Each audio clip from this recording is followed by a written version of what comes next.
Hi, my name is Sarah Gutek. Today I'm going to be doing some modeled reading, talking aloud for comprehension.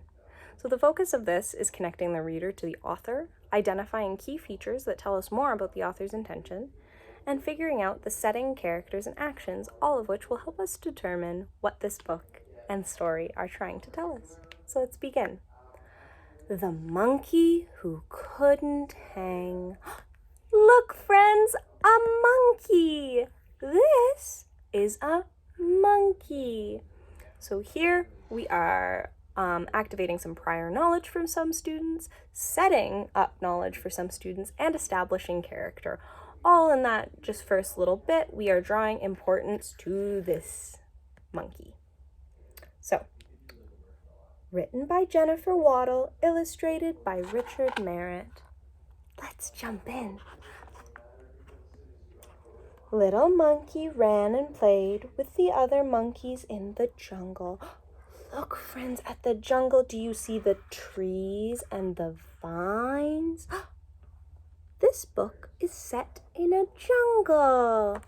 So here we are explicitly stating our setting. And we're also describing key features in it so that if this continues throughout the book, our kiddos can use that knowledge to remind themselves that this book is set in a jungle. Whee! They shouted, swinging from vine to vine. They were having a wonderful time. So here we are focused on this exclamation point. Now, about grade 1 or 2 is the time that your readers are going to turn into writers who are starting to use exclamation points in their work to convey excitement. So when we see them throughout the text, we want to draw focus and importance to them. Suddenly, the monkeys came to a tall tree. Do you see the tall tree, friends? Again, drawing importance to setting. Behind the tree was a big waterfall flowing down into a clear blue pond. So by using our hand actions throughout, our kiddos are going to be able to start to associate some of these words, tree, waterfall, pond, with the illustrations that are going along with it, helping us get a clearer picture of the setting. One of Little Monkey's friends said, "Let's climb this tall tree and hang by our tails from that long branch." So here I am adding a character voice. This can be really, really great for establishing different characters, as well as helping your kiddos begin to understand what in-text dialogue looks like. Little Monkey watched with fright as all the monkeys climbed to the tippy top of the tree. So here we are using some inflection to communicate not only important action details, but also very specific place details. The monkeys hung from their tails and shouted with glee, "Come on, little monkey, come hang with us." So I'm trying to use a similar-ish voice for continuity's sake because we know that this monkey was the monkey that talked before, and again, we're using that to make connections to in-text dialogue. But Little Monkey was afraid to hang upside down, especially over the big waterfall.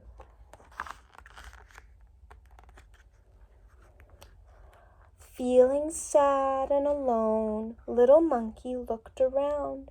It seemed like all the jungle animals were trying new things. Uh-oh. I think Little Monkey might be feeling sad. This is Little Monkey's sad face. So here we're not only using tone and inflection, but we're also pointing out what might be a sad face for this monkey here. So in doing so, we can talk about character motivation and action without actually ever really having to dive into that. We are simply identifying the emotion, which is going to be a driving cause in this book. So we've already drawn importance to our character, the monkey. We've drawn importance to our setting, the jungle. And now we have a key motivator for action, which is that he is sad.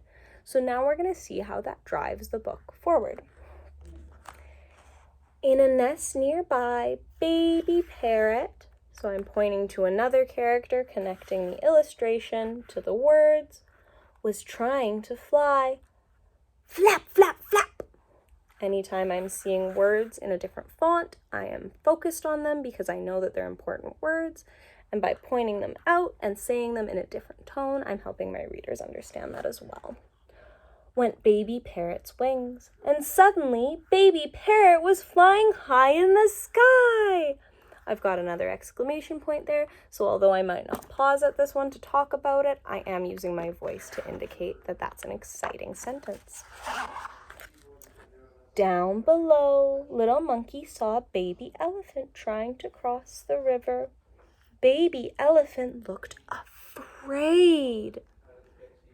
Oh, friends, this is not an exciting exclamation mark.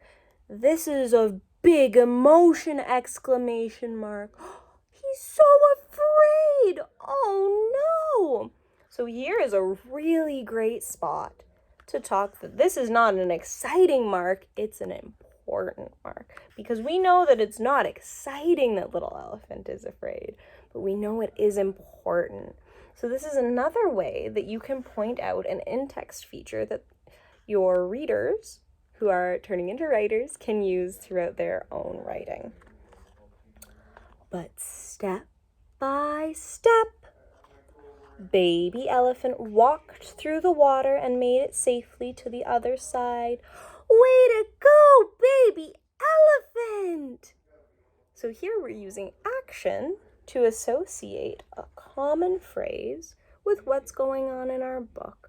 We're also back to an exclamation mark, and in this point, we're using it to show excitement. Suddenly, little monkey heard a noise. It was baby tiger learning how to roar.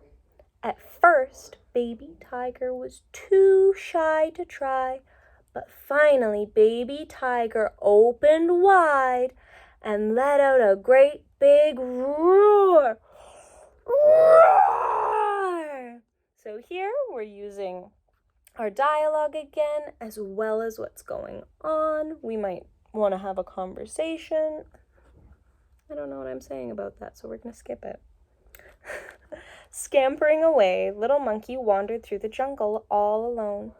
Why was little monkey so afraid to try new things? Look, friends, a question mark. So he's asking us a question. The author's asking us a question. Why is little monkey so afraid? So if you're having this conversation with kiddos and you have time for a social emotional learning conversation, that's a really great conversation to ask. That's going to spark discussion, but we can also focus in on the question mark here and just reminding our kiddos that the author is asking a question there. We're also back to the idea that little monkey was so afraid. So in the next couple pages, I'm going to refocus on that. Little monkey came to the lion's den. Big Lion, the king of the jungle, was standing on a rock in the bright sunlight. Look, on a rock. Here's a lion on a rock. Again here, we have a focus on the text that we have, and then a character and the setting. Big Lion saw Little Monkey and asked him what was wrong. Do we know what's wrong, friends? How do we think Little Monkey is feeling? Is he still maybe afraid or sad? So here we're calling on our kiddos to activate some prior knowledge that they have from earlier on in the book. It's helping us determine the actions that are going to happen next. This is not only going to help our kiddos to begin to predict, but it's also helping them comprehend events earlier in the book that led us to get to this place. So I think I am out of time, so I'm going to stop reading, but this is a really great book for social emotional learning, and I hope you've enjoyed my read aloud.